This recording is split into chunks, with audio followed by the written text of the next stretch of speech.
Okay, this is my appendicular muscles, lower limb, and girdle lab practical presentation. So the first are the muscles that are on the femur, and that is the iliopsoas, and it consists of the iliacus and the oasis major. And the main function of these are thigh flexation, flexing the thigh on the trunk, and lateral flexation of the vertebral column. So first I'm going to talk about the iliacus, and its origin is the iliac fossa and crest, which is, the crest is right here, and fossa is right there, and it inserts on the lesser trochanter of the femur, which is right here, and this muscle is actually this muscle right here. You can see it originating right there, kind of at the crest and the fossa, and inserting right there on the lesser trochanter. And the action is the prime mover of thigh flexation.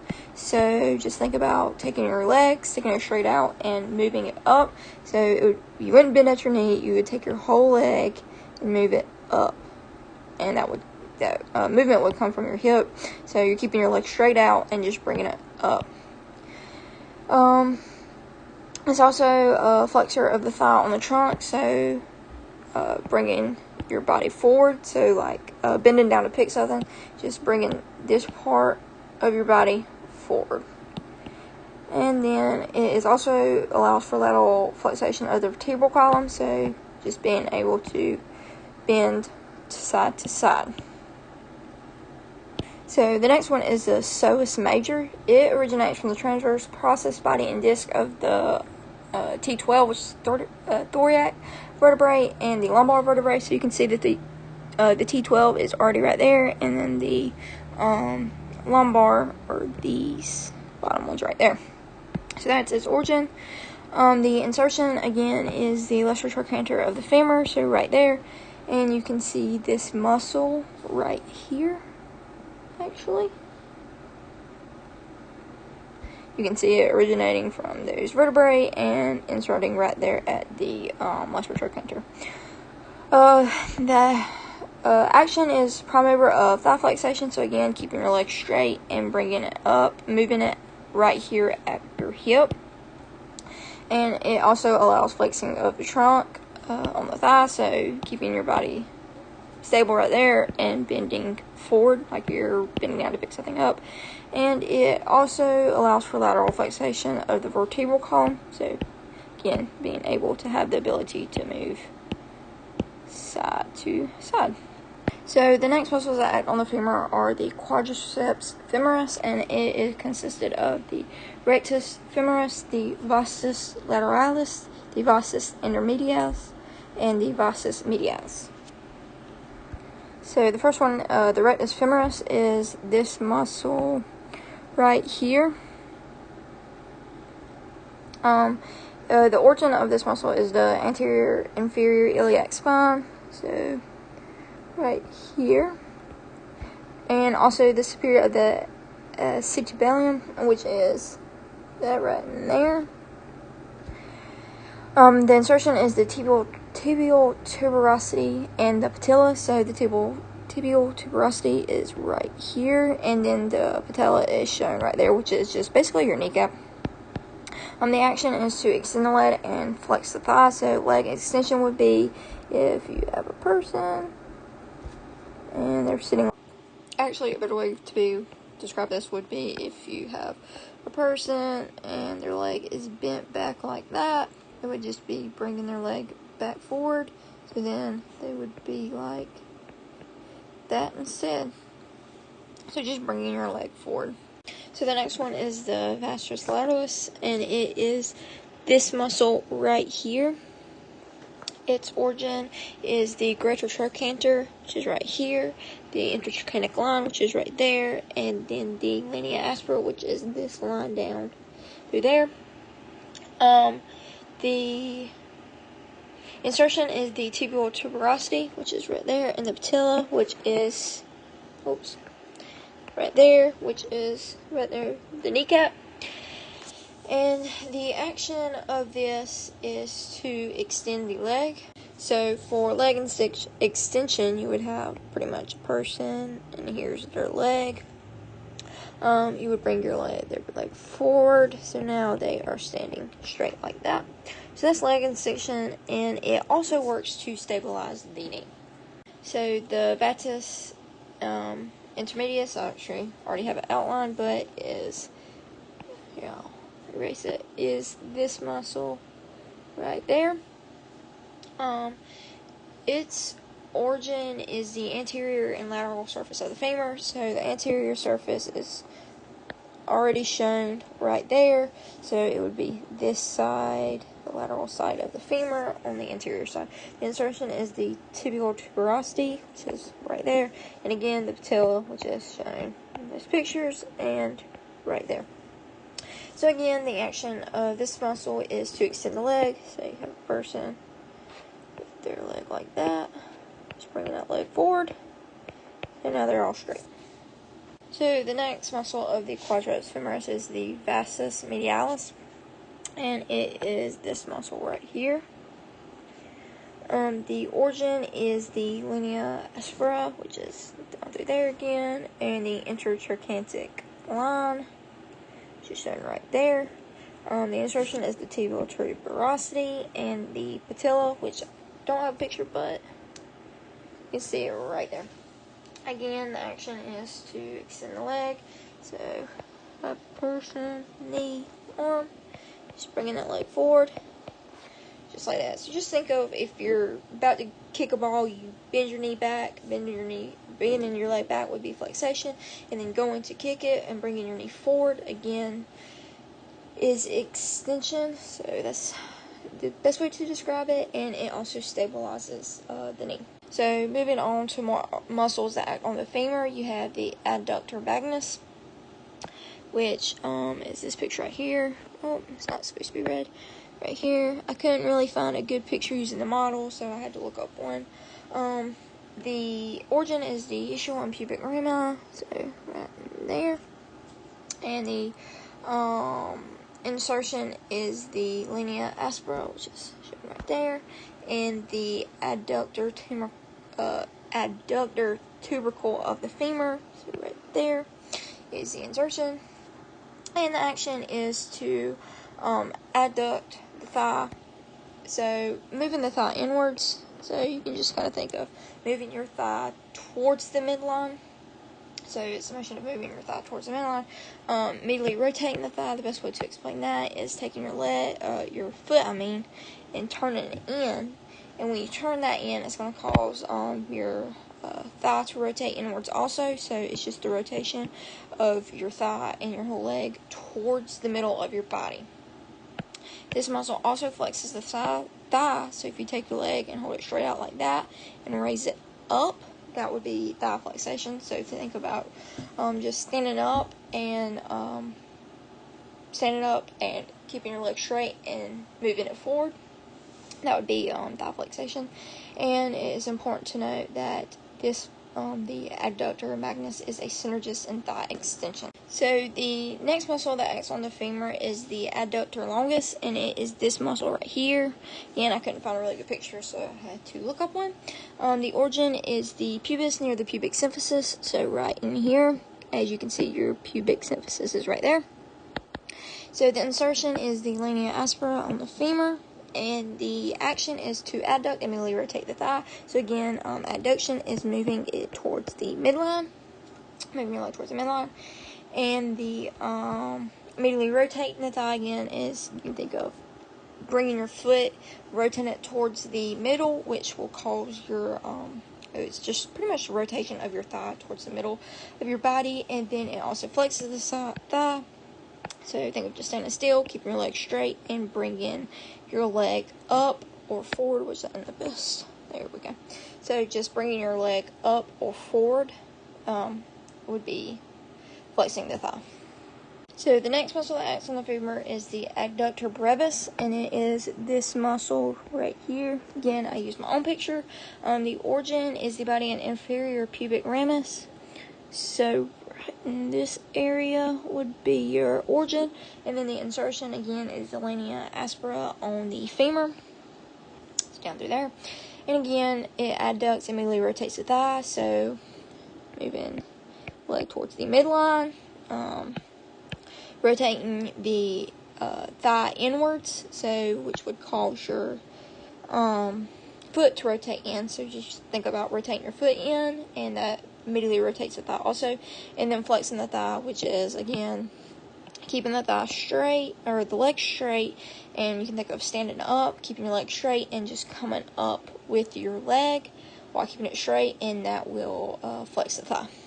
So the next muscles that act on the femur that are a group are the gluteal muscles, and it consists of the gluteus maximus, the gluteus medius, and the gluteus minimus. So the first gluteal muscle is the gluteus maximus, and it is this big muscle that can be seen right here. I also attached another picture that can be seen right there. Will be your gluteus maximus. The origin is the sacrum and the coccyx. So the coccyx is that little part right there, and then your sacrum there. So that is the origin. The insertion is the gluteal tuberosity of the femur. So right here, kind of next to the linea aspera. The action is, it actually acts as a major thigh extensor. So again, the thigh extensor would be just keeping your leg straight. Think of it standing straight up and bringing your leg up in the air while keeping it straight. That would be flexation of the thigh.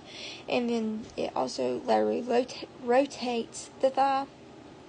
So instead of turning your foot inward as you would to medially rotate it, you're going to take and actually turn your foot outward.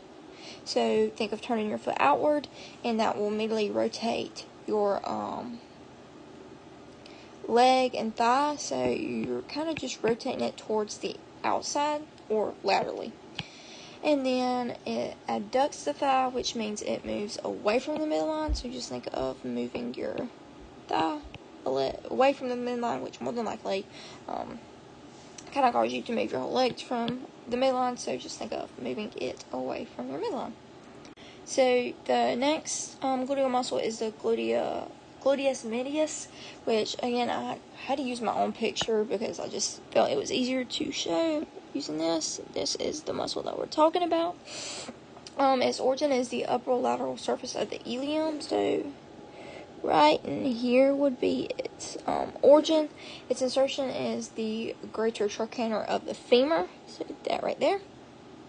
And it adducts and immediately rotates the thigh. So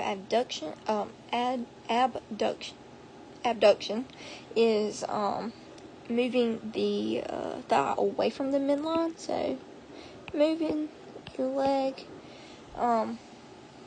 away from the midline.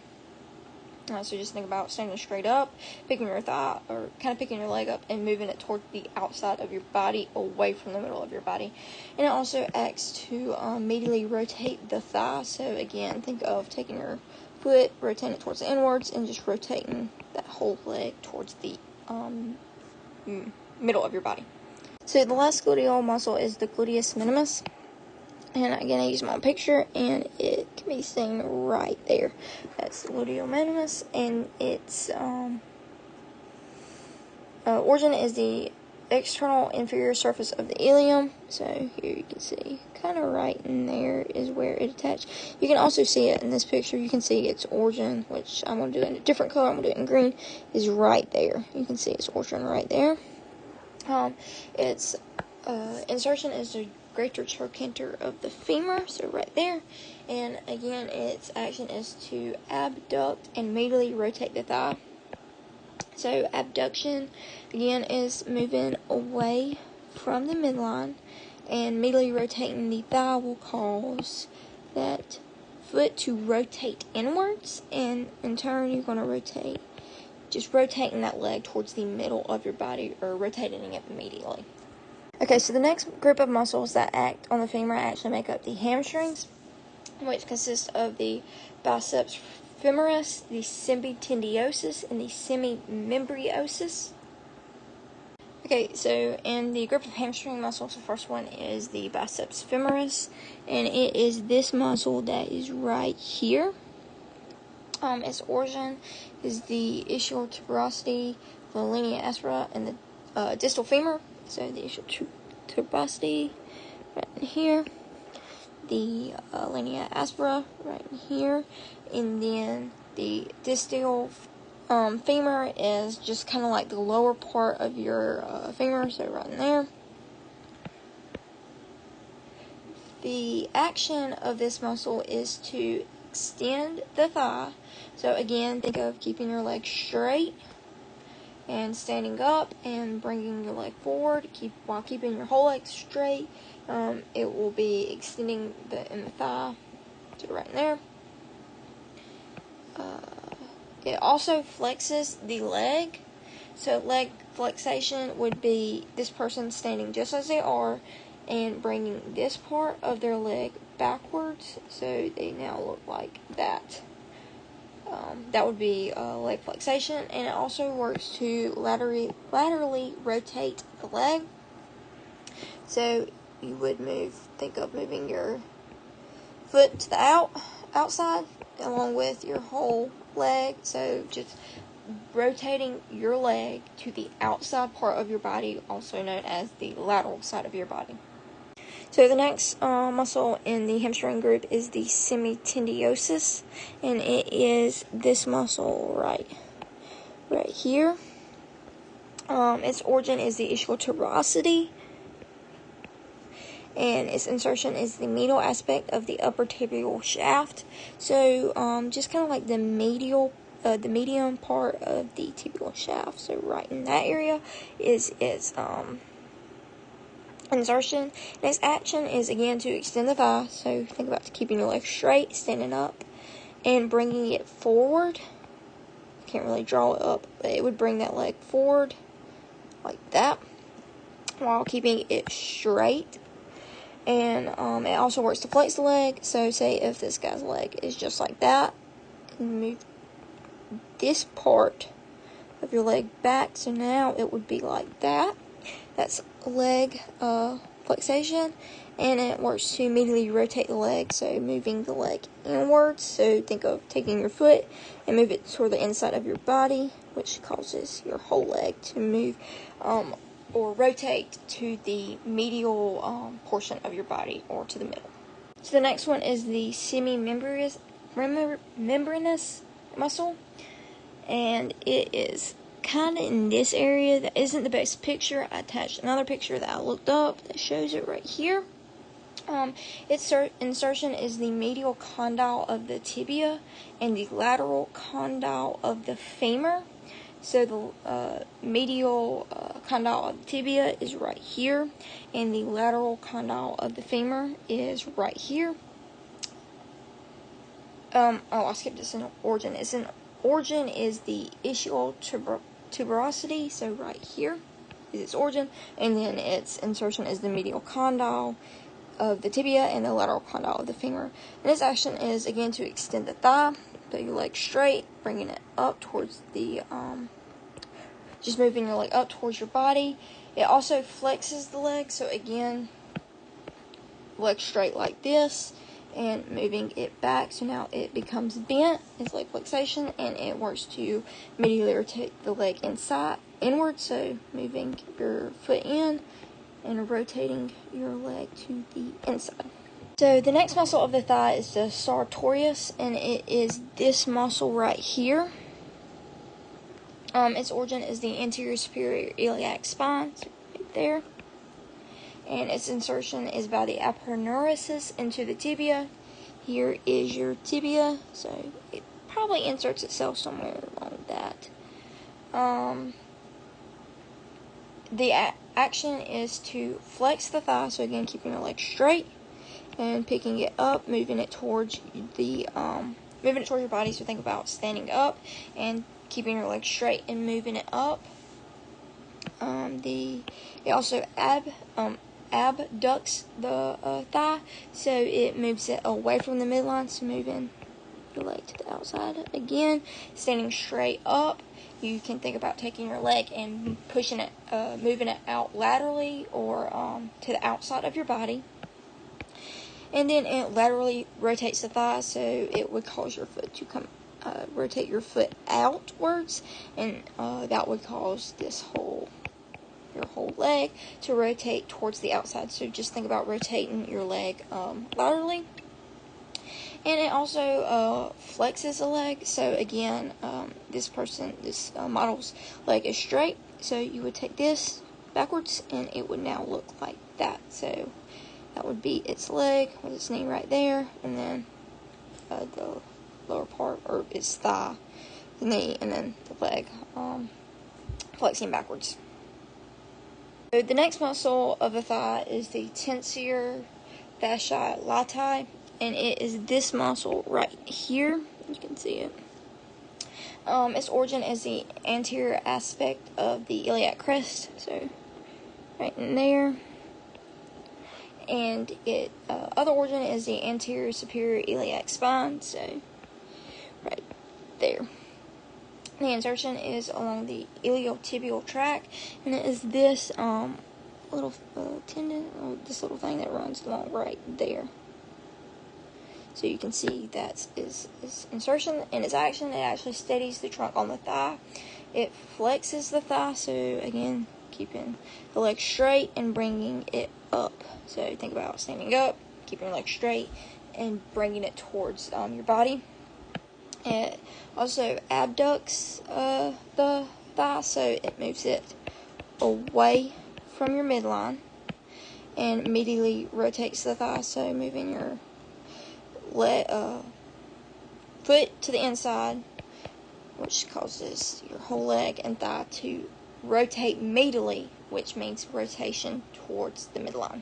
So the next muscle is the brachialis, and it is this muscle right here. You can kind of barely see it, but it's that muscle on the inner part of your thigh.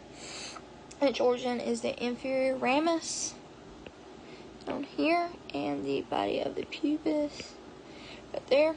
Its insertion is the medial surface of the tibia, but it is actually inferior to the medial condyle. So your medial condyle is right here. So since it's inferior, it's below, so it inserts down in here. It adducts the thigh, so it moves it towards the middle, so moving your leg towards the middle portion of your body. It also flexes and immediately rotates the leg. So flexation would be taking this leg, bringing it back. So you now have your thigh right there, your knee, and then your leg.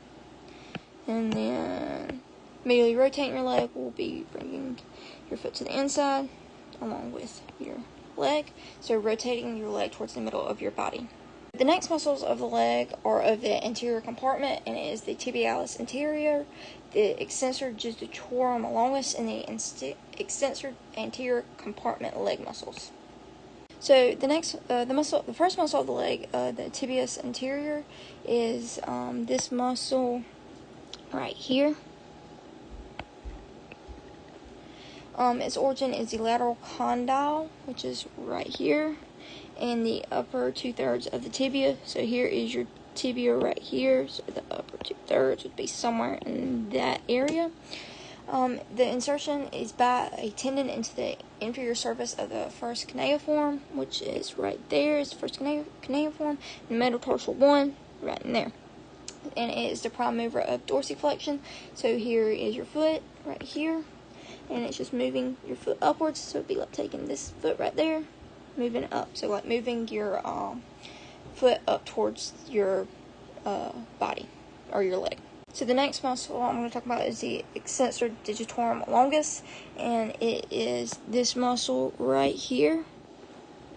Again, I had to use my own picture to get what I wanted to actually show. And you can kind of see it right in there. Its origin is the lateral condyle and the upper 3/4 of the fibula. So the lateral condyle is right here, and the upper 3/4 of the fibula is this right here, that bone right there. So it'd just be the upper 3/4, so probably right in there. The insertion is, the tendon actually divides into 4 parts, and it inserts on the middle and distal phalanges of the toe. So the middle would be these right here, and then the distal would be the very tips. And it is a prime mover and toe extension. So taking your toes, and moving, taking the toes and moving them up. So think about like raising your toes up towards your leg. And then again, it is a dorsiflexes the foot. So taking your whole foot this time and moving it towards your leg. So taking this foot right here, moving it that way. So the next thing is the extensor anterior compartment of the leg muscles, which I've already talked about all of them, and I'm going to talk about the fibularis teres in just a second. So the only one left is the extensor hallucis longus. So I'm just going to talk about that muscle in this particular slide. So it's a muscle that's kind of seen right in here. Again, not really the best picture, but I can get the idea through. So the origin is the fibula. So it's that muscle, that bone right there, and its other origin is the membrane between the two. So right in here, between the fibula and tibia, that membrane. Its insertion is the distal phalanx of the great toe. So this very tip part of the great toe, and its action is to actually extend the great toe. So moving just the great toe up. So just extending the great toe up towards your leg, I guess you could say. And again, dorsiflexion of the foot, so that's just moving your foot towards your leg. So you can see it right here. Here, let me do that better. The foot, moving it back like that. So the next muscles of the leg make up the lateral compartment and is the perineal muscles. The peroneus, it consists of the peroneus longus, the peroneus brevis, and the peroneus teres. So the first muscle of the leg is the peroneus longus, or the fibularis longus, and it is located right here. And its origin is the head and upper portion of the fibula, so right here. Its insertion is by tendon to metatarsal 1, which is right here, and the medial cuneiform, right there. Its action is to plantar flex and evert the foot. So plantar flex is bringing your foot down instead of dorsiflexion, which is bringing your foot up towards your leg. It is actually taking your foot and pointing it towards the ground. So bending your foot where it will point towards the ground. So use your leg down. And it also everts the foot. So think of kind of turning your foot to the inside portion right here. So kind of like your toes and the inside of your ankle are coming towards the inside. So that is foot eversion. So the next muscle of the leg is the peroneus brevis, or the fibularis brevis, and it is located right there. Its origin is the distal portion of the fibula shaft, so right in here. Its insertion is the proximal end of metatarsal 5, so right here. And its action again is plantar flexation, which is bringing the foot down, so like taking your foot and pointing your toes towards the ground, and again it everts the foot. So think of toes and ankle in, so this kind of going towards the inside of your body. You can kind of see it like that. So it's just moving, kind of like taking the inside of your legs and pushing them towards the ground. So the next muscle of the leg is the peroneus teres, and it is right here. Its origin is the distal anterior surface of the fibula, so right here, and again that membrane in between the fibula and the tibia. Its insertion is metatarsal 5, so right there. And again, it dorsiflexes the foot, so it brings the foot up. So think about the foot right here, trying to move your foot up towards your, or back towards your leg. And it also everts the foot, which is a little bit more difficult to explain. It's like your toes and your ankles are more towards the inside of your body. So it's like taking and rotating it out like that. So you're on the inside of your toes, and ankle.